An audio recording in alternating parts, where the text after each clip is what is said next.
We're only on the first day of Octember, and we already got our second fail.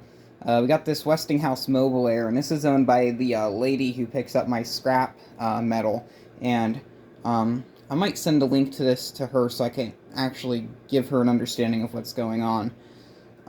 So she found this fan cast out on the side of the road several years ago. She gave it to me. I used it around the garage, and then she wanted one of these, so I sold it back to her. When I originally sold it back to her, I cleaned out the motor and all that, and it was running just fine.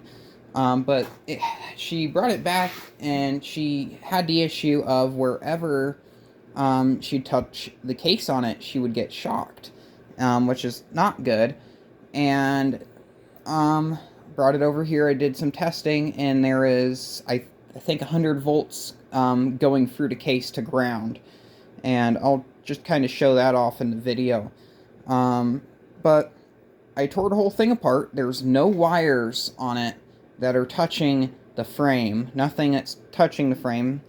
We replaced the capacitor because we thought there was an issue with the capacitor. Now there is like a heat sink resistor type dealio that does the that kind of makes the low speed. Now I don't know if I can replace that with a capacitor or not. I'll have to ask around and see if that's possible. So maybe I'll upload this to the Facebook group and see if anyone here can help. Another issue is I can't get the motor apart on this. I can't split the motor. So there is a bolt there. There's one on the other side. It's kind of hard to see. This thing has really steep pitch on it. And then flatheads on the back. And I can't get the flatheads out for the life of me. And then the motor is riveted on. At least the bracket's riveted onto the motor, I think. So, don't really know how to remove these brackets besides drilling that out, and then that goes into the stator, so I don't want to drill that out and ruin the stator. Now, I don't know why they did that. There might be an easier way to get into it. I can't really get in there to, like, show too well. But went through all the wiring, made sure nothing is touching, nothing is... There's nothing on here that's loose. The old cloth-covered wiring, that might be an issue, but it's not. So if I'm touching ground in the fan, supposedly I should get shocked, but since I am wearing shoes, I am insulated. And I don't know what's happening here with this. Someone, please explain it to me, and how the hell do I get the motor apart on this? The worst part is, I've had this fan sitting around for about 2 weeks. 2 weeks ago is when she actually brought it in. With concerns of it not working properly. Maybe it was even longer than 2 weeks.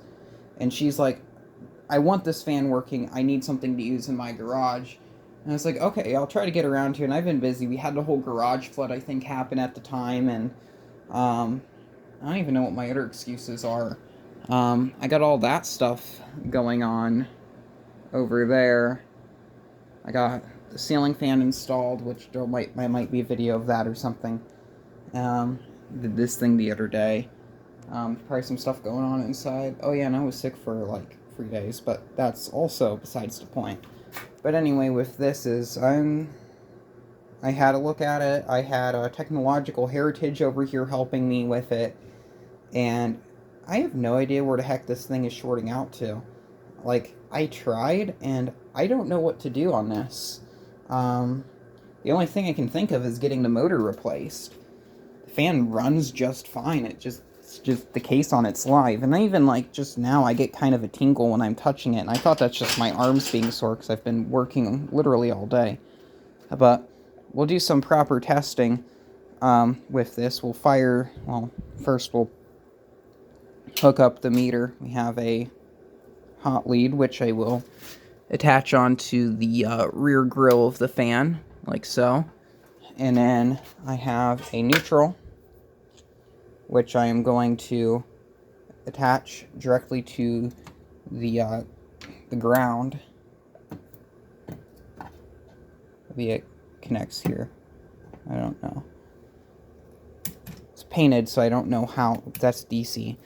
I don't know how good it will work. I'm getting some random milliamps and stuff. Once I turn the fan on, that milliamps goes up to 65 volts. It's almost 70 volts now. once it picks up speed. So this thing has 70 volts running through the frame of it. So I don't know what's happening. Got 70 volts on low speed. See, 70, I think it said 72. That's enough to give your hand a good jolt. Now, if it's like 10 volts, it's okay. A lot of these old motors, they kind of put off a bit of extra energy and stuff, but I feel like 70, 71, that's a bit much. That's a lot of... not good. If a little kid was around there or something.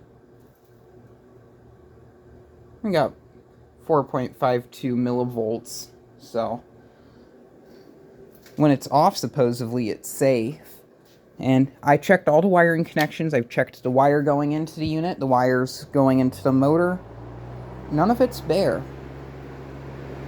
And I'm pretty sure, since this is painted, if I pull this off and actually connect this, and just to go and show you, I pull it off, got about 11 volts or so, like residual current. Connect that back up, 70 volts. 70 volts on the motor. I don't know what I'm going to have to do. Jamie, if you're watching this, I am sorry. I don't know what I can do for this. I wanted to try to get this working for you. I probably spent, I don't even know how long, a couple hours. But I got this avocado green Country Air P23 if you need to use that. I'll let you borrow that until I get this working. It might be a bit too big for you though. I might just have to pull the motor out. Maybe see about fitting a new motor in there. Maybe it needs to be revarnished. I don't know.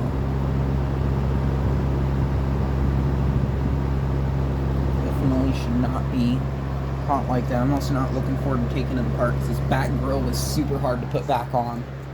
Definitely not service friendly.